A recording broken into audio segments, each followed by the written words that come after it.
Alors, bonjour toutes les belles femmes. On est avec Lydia Vasquez aujourd'hui pour un entretien avec elle. Alors, Lydia, je l'ai connue au Festival du féminin à Montréal et par la suite, je suis venue chez elle en Bretagne donner des stages sur la santé des femmes et on a aussi participé à une initiative avec Yael Catrinet pour élever la conscience au niveau des seins. Alors, on est des alliés. Alors, je suis très, très, très contente de t'avoir avec nous, Lydia. Et je suis Euh, contente d'être là aussi. Toi, tu es formatrice en contraception, en rétention menstruelle et en œuf de yoni. Tu es aussi la créatrice de l'entreprise Free Moon. Alors, veux-tu nous expliquer un peu Free Moon et ce que tu fais? Alors, Freemoon, c'est une marque que j'ai créée avec laquelle je propose, j'ai une boutique en ligne en fait où je propose plein d'articles pour les femmes. Par exemple des serviettes lavables, des œufs de yoni éthiques, que des choses pour vivre la féminité de façon plus naturelle, des sextoys aussi faits en bois et en matière vraiment en pierre, par exemple en pierre semi-précieuse ou ce genre de choses. Et je propose aussi des formations donc sur la contraception naturelle, sur l'œuf de yoni et sur la continence menstruelle. Et je propose aussi des consultations. Voilà. D'accord, super. Et donc, aujourd'hui, on va parler d'œuf de yoni. Alors, dis-nous donc un peu, c'est quoi l'œuf de yoni? Alors l'œuf de yoni, c'est un petit outil, un petit œuf comme ça en pierre. Il y a plusieurs traditions dans le monde. C'est un œuf qu'on insère dans le vagin. C'est vraiment une tradition pour les femmes. Yoni, en sanskrit, ça veut dire le sexe de la femme. En fait, ça représente la vulve, le sexe de la femme. Il y a deux grandes traditions dans le monde. Il y a une tradition asiatique qui est issue de Chine, Japon, Thaïlande, ouais, Inde aussi un petit peu, et une autre tradition d'Amérique latine où là ils utilisent un œuf en obsidienne. C'est une pierre volcanique qui est vraiment issue du chamanisme féminin mexicain. Et c'est deux traditions différentes en fait. Dans la tradition asiatique, on va plus travailler au niveau physiologique, au niveau énergétique et au niveau émotionnel aussi beaucoup. Et avec la tradition mexicaine, c'est quelque chose où on va vraiment toucher. En fait, ils l'utilisent là-bas comme une quête de vision. En fait, c'est un peu comme ils peuvent utiliser les plantes. Ou c'est vraiment une médecine ouais, pour aller connecter à ton âme, aller connecter à ta part d'ombre. En fait, l'obsidienne, elle a vraiment ce pouvoir-là d'aller connecter à notre pouvoir sombre, on va dire. Oui, il y aurait plusieurs choses à dire sur l'obsidienne. Moi, je travaille beaucoup avec l'obsidienne, puis il y a plusieurs collègues aussi que je connais qui travaillent avec l'œuf d'obsidienne pour faire des guérisons, en fait, profondes dans notre lignée et tout ça, pour celles qui ont ces croyances spirituelles-là. Puis, donc, toi, tu travailles, je pense, principalement avec l'autre œuf, l'œuf de jade, n'est-ce pas? Ouais, après, je fais des accompagnements avec l'œuf d'obsidienne, mais c'est quelque chose que je déconseille fortement pour les débutantes. Moi, je trouve que c'est plus pertinent de commencer voilà, tout en douceur avec soit le jade, soit le quartz rose avec des pierres plus douces. Et je propose un accompagnement en fait qui est assez global où on travaille autant sur le physiologique, sur l'émotionnel et sur l'énergétique. Et ensuite, après, si une femme veut aller plus loin, à la recherche d'elle-même, en fait, là oui, je peux proposer l'obsidienne. Voilà. Mais D'accord. c'est vraiment deux travails différents. Puis au niveau physiologique, Lydia, explique-nous en fait quel est les bénéfices à utiliser l'œuf de jade quand tu dis que les femmes l'utilisent au niveau physiologique, émotionnel et tout ça, mais au niveau physiologique, qu'est-ce que ça peut créer? Qu'est-ce que ça peut aider? Alors au niveau physiologique, ce qui est intéressant, c'est que l'œuf, il travaille directement en lien sur le périnée. Le périnée, c'est c'est un ensemble musculaire. Donc ça, c'est un bassin qui représente un bassin féminin, en fait, on voit les parties génitales féminines. Le périnée, c'est tous ces muscles-là, en fait, qui maintiennent, qui permettent de maintenir les organes. Donc on voit bien qu'à l'intérieur du bassin, il y a les organes, donc le clitoris que j'ai rajouté, le vagin, l'utérus, la vessie et le le côlon. Et le périnée, en fait, c'est ce hamac en fait, qui permet de maintenir tous ces organes en place. Le périnée, il a un impact au niveau physiologique parce qu'il a un rôle dans la continence, que ce soit la continence fécale, urinaire et aussi menstruelle, du coup, dans le cas de ce que j'enseigne. Il a un rôle aussi pour les sensations, dans la sexualité, oui, voilà, dans son corps, quoi, tout simplement. Le périnée, c'est super central dans le corps. En fait, ça travaille aussi sur l'ancrage. C'est nos racines, le périnée au niveau énergétique. C'est l'assise qu'on a face au monde. C'est le siège de l'énergie sexuelle, de l'énergie de vie. Donc, le périnée, c'est quand même hyper important. Moi, j'étais danseuse professionnelle avant. Le périnée, on s'en sert tout le temps, en fait, dans la danse. Si on veut pas se casser la figure en faisant plusieurs tours, par exemple, ou en faisant des pas assez compliqués, c'est tout le temps, on cherche tout le temps l'ancrage dans le périnée, quoi. Vraiment, voilà. Le périnée, Donc, c'est j'imagine qu'un périnée qui est pas, qui est pas musclé ou qui est pas sollicité, ça peut créer aussi des problèmes au niveau utérin, au niveau des menstruations, au niveau de l'accouchement. Ouais. Oui, oui. Le périnée, c'est vraiment hyper important. Ça a un impact surtout au niveau physiologique, comme je disais, pour la continence, mais aussi, oui, pour l'accouchement. Une femme qui a un périnée qui est trop musclé, elle ne pourra pas accoucher, elle ne pourra pas suffisamment se détendre pour laisser passer le bébé. Et une femme qui a un gros manque de tonicité, elle peut avoir des soucis pendant sa grossesse. Une femme qui a un manque de tonicité, par exemple, elle peut ne pas avoir de ressenti pendant la sexualité, donc ça c'est un gros problème. Au contraire, une femme qui a trop de tension, elle ne pourra pas avoir de relations sexuelles parce qu'elle peut faire du vaginisme et on peut même pas, du coup, elle ne pourra pas être pénétrée. Enfin voilà, le périnée, ça peut engendrer énormément de soucis pour les femmes en fait.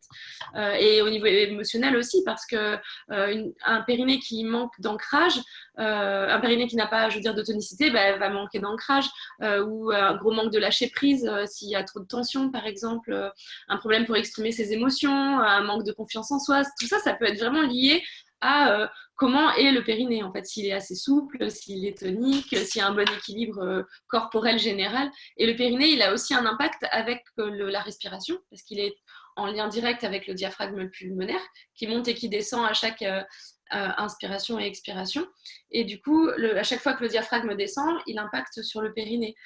Donc si le périnée manque de tonicité, ou si au contraire il est trop avec des tensions, ça va engendrer aussi des soucis un peu plus sur le périnée. Enfin, tout est lié en fait. Et le périnée, il est aussi lié avec d'autres muscles qui sont en lien avec le sacrum, avec par exemple le psoas. Il y a beaucoup de liens entre le périnée et le reste du corps et de la posture générale du corps en fait. C'est ça, donc il y a plusieurs ligaments qui vont être reliés au périnée, puis ça peut être même relié à la posture, à la colonne, donc si on a des maux d'eau, ça pourrait être relié au périnée. Il y a différentes choses. C'est vraiment passionnant quand on se met à y penser, hein. Ouais. Et ce qui est intéressant, c'est que je vois souvent sur des femmes, par exemple, qui ont des grosses tensions au niveau du périnée, elles ont aussi des tensions au niveau de la mâchoire. Et souvent, le fait de leur dire d'essayer de lâcher au niveau de la mâchoire en priorité, elles se rendent compte que oui, que ça a un impact sur le périnée. Donc, le périnée, c'est vraiment, ouais, c'est le centre, pour moi, c'est le centre vraiment corporel, en fait. Et ce qui est intéressant aussi, c'est que la plupart des gens ne se rendent pas compte que le périnée, en soi, c'est que 20% de muscles. On parle tout le temps des muscles du périnée, mais que les 80% restants, ce sont des tissus mous, des fascias. Et du coup, ça aussi, c'est intéressant de s'en rendre compte parce que, en fait, ça sert à rien de tout le temps travailler en tonifier le périnée parce que tout le reste, si on n'a pas un bon équilibre général corporel, une bonne hygiène de vie, les fascias, ils ne seront pas, par exemple, l'hydratation, c'est super important pour avoir un périnée qui est bien. Enfin, voilà. Le périnée, c'est passionnant, hein. Je pourrais vous en parler pendant des heures. Mais... Oui, ben c'est ça, justement, j'avais un entretien avec un ostéopathe, puis on parlait de comment, justement, on met beaucoup de tension dans notre périnée, puis comment, justement, quand on est tendu, ça peut créer en sorte, ça peut faire en sorte aussi que les tissus, puis même les fascias deviennent, oui. tu sais, finalement, ils prennent pas leur espace, puis il y a des adhérences, puis etc. Donc, Ouais. Oui, ils se contractent et il y a tout un manque de circulation en général. exactement, ils sont pas vascularisés. Oui, c'est ça.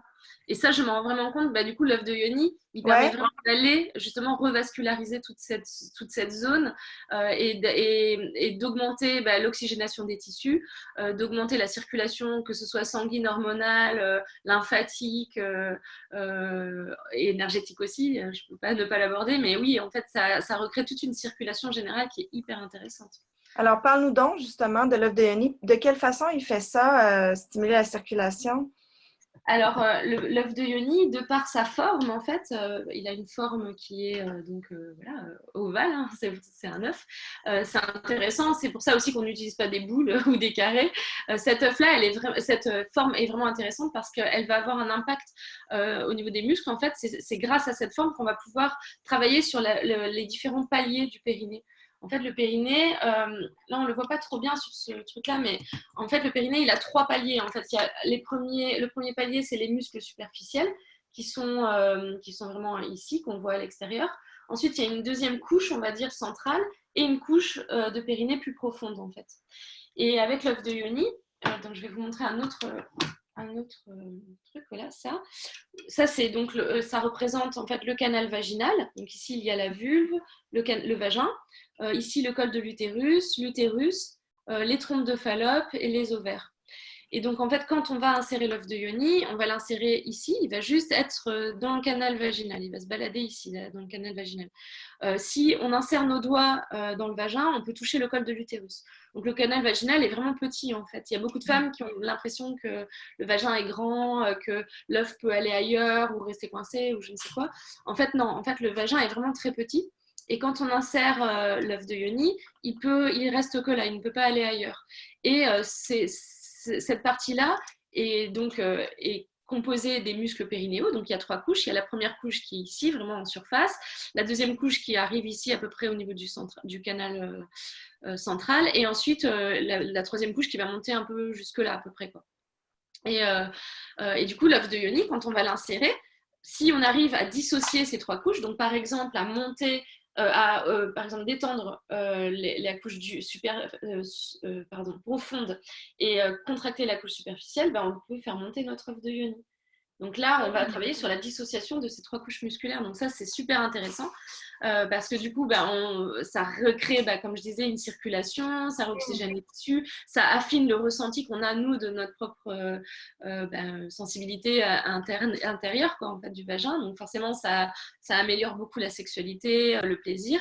Et puis, ça travaille donc sur la détente et sur la tonicité du périnée. Et moi, je travaille tout le temps sur les deux, en fait, sur cette notion d'équilibre entre détente et tonicité. Je trouve que c'est primordial parce que si on a un périnée qui est trop... le périnée, en réalité, c'est vrai que là, on a l'impression, quand on le voit, que c'est comme un bol, en fait, qu'il est comme ça. Et qui maintient les organes. En réalité, ça c'est quand on fait des découpes sur des cadavres. Oui, le périnée, il est comme ça quand on est, quand on est mort. Et quand on est vivante, en fait, quand on a un bon équilibre sur le périnée entre la détente et la tonicité, le périnée, il est plutôt comme ça. Et il peut des fois être comme un bol et des fois être comme un dôme, en fait. Et il bouge. En fait, c'est tout le temps en mouvement. Et ça, c'est pareil. Ça, on a l'impression que c'est comme ça, alors qu'en fait, non, en fait, ça bouge, quoi. Le corps, La voilà, on est danse. vivante. Et le périnée, si on a une grosse tension, il risque d'être comme ça, figé comme ça. Et si on a trop de manque de tonicité, il risque d'être tout le temps comme ça, en fait. Et alors que normalement, il devrait tout le temps, suivant nos respirations, suivant nos mouvements, il devrait bouger. Et si on arrive à avoir cet équilibre entre la tonicité et la détente, c'est là, en fait, qu'on arrive à avoir un équilibre parfait au niveau au début du périnée et ensuite évidemment ça aura un impact sur tout le corps. Ah, c'est fascinant, vraiment fascinant. Tu m'as donné le goût de recommencer à utiliser l'œuf de Yoni, vraiment. Puis, puis donc, est-ce que toi, tu as vu des impacts dans ta vie puis dans la vie des autres avec l'utilisation de l'œuf de Yoni? Puis combien de temps, d'ailleurs, ça ressemble à quoi les protocoles d'utilisation de cet œuf-là? Alors oui, alors des impacts, oui. Après maintenant, ça fait 8 ans que j'enseigne sur l'œuf de Yoni, ça fait 25 ans que je pratique pour moi. Donc oui, moi j'ai vu évidemment des impacts positifs parce que j'ai commencé assez jeune, à 17 ans, ça 17 ans, et depuis, ça m'a accompagnée dans toutes les phases de ma vie de femme, on va dire, et puis toutes les femmes qui me donnent des témoignages, en fait, super positifs. En fait, je pourrais écrire un livre juste avec les témoignages positifs que j'ai sur l'œuvre de Uni. C'est génial, quoi. C'est vraiment c'est fabuleux pour certaines femmes. C'est une reconnexion à leur corps, à elles-mêmes, à leur ventre. Ça n'a pas qu'un impact physiologique. Hein. Au-delà de ce que ça peut avoir au niveau physiologique, c'est vraiment se réconcilier, quoi, avec soi-même, je pense, Hmm. en tant que femme. Et puis, alors, les protocoles, en fait, moi, j'évite de faire des généralités parce que ce qu'on peut conseiller à une femme, on peut le déconseiller à une autre. Hmm. Et puis, il y a des femmes qui ont besoin de travailler sur la tonicité, donc on ne va pas du tout leur conseiller la même chose que pour celles qui ont besoin de travailler sur la détente. Et puis, il y a des femmes qui ont besoin de travailler sur, par exemple, la tonicité sur la zone antérieure superficielle, et puis elles peuvent avoir des tensions au niveau de la zone postérieure profonde, on va dire. Donc, tu vois, on va travailler, on va essayer de disséquer le périnée en plein de parties différentes et de travailler soit sur la détente, soit sur la tonicité, sur chacune des zones, en fait. Et du coup, on ne va pas du tout conseiller de la même façon. On va adapter les postures, les respirations, suivant ce qu'on a besoin de travailler. Donc, en fait, moi, je fais vraiment du cas par cas dans les conseils que je donne sur la pratique de l'œuvre de Yoni. Je peux faire des généralités assez rapides, mais voilà, c'est flou, quoi. Ça va pas être vraiment personnalisé. Je Euh, comprends. et, ouais. Mais Et, c'est-tu de l'ordre d'une semaine ou de l'ordre de 3 mois ou de l'ordre d'un an? Même si, mettons que ça varie, mais juste pour qu'on puisse avoir le goût là, de comprendre un peu là, à quoi ça peut ressembler. alors moi, comment je le conseille, en fait, c'est que à chaque fois que je fais un protocole personnalisé, je conseille de faire des sessions de 15 jours. Parce qu'en 15 jours, du coup, ça va, c'est pas trop contraignant, c'est possible de le tenir 15 jours. C'est de l'ordre de 5 à 10 minutes par jour, donc ça va, c'est faisable. Et au bout de 15 jours, on a forcément des résultats. Donc au moins, ça motive à soit continuer, soit faire une petite pause pour pouvoir reprendre après. Mais au moins, il y a des résultats en 15 jours et là, c'est intéressant. Donc je fais tout le temps ça, tout le temps des protocoles de 15 jours. Et s'il y a besoin de plus, des fois, j'essaie d'adapter pour que ce soit quand même gérable et de l'adapter vraiment dans la vie de tous les jours, que ce soit pas trop contraignant, sinon c'est clair que les gens ne le tiennent pas. Et ce que je dis, en fait, c'est d'essayer de dissocier donc en plusieurs étapes. Donc, par exemple, la première étape, ça va être l'étape de connexion avec l'œuf de Yoni, où on ne va pas travailler en interne avec.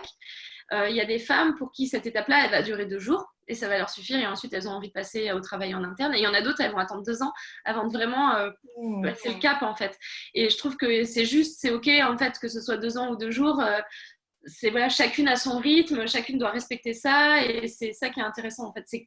Cet outil-là, il est vraiment fait pour se réconcilier avec soi, se connecter avec soi, et c'est pas la peine de se faire violence, de forcer, d'aller trop vite. En fait, on n'a pas de trucs à remplir, quoi. Voilà, c'est juste nous avec nous, donc tout est OK. Il n'y a pas de rythme voilà, à tenir. Comment les femmes peuvent continuer à approfondir ça avec toi, Lydia, tu pars par un coaching, un accompagnement individuel? Est-ce que tu donnes des formations à distance? Ouais, je propose des coachings individuels à distance et à mon cabinet en Bretagne, en France. Ou sinon, je propose aussi des formations. Donc pour les formations, je me déplace. Pour l'instant, c'est en présentiel. Je me déplace beaucoup. Je vais un peu partout, en France et dans le monde aussi. J'ai déjà été au Québec. Et après, là, je suis en train de fignoler une formation en ligne qui sera bientôt finie. Wow, c'est magnifique, super. Alors, c'était vraiment un plaisir là, de t'entendre sur l'œuvre de Yoni. Puis, on va mettre les coordonnées de ton site pour l'accompagnement pour les femmes qui désiraient aller plus loin, puis être bien guidées parce qu'on voit bien que tu connais l'anatomie, puis que tu connais bien les impacts, puis que tu adaptes à chaque femme là, un protocole. Donc, ça, c'est très, très chouette. Donc, pour les femmes qui aimeraient aller plus loin, on va mettre les coordonnées. Puis, merci beaucoup de ta générosité d'avoir offert de ton temps pour nous parler de l'œuvre de Yanni aujourd'hui.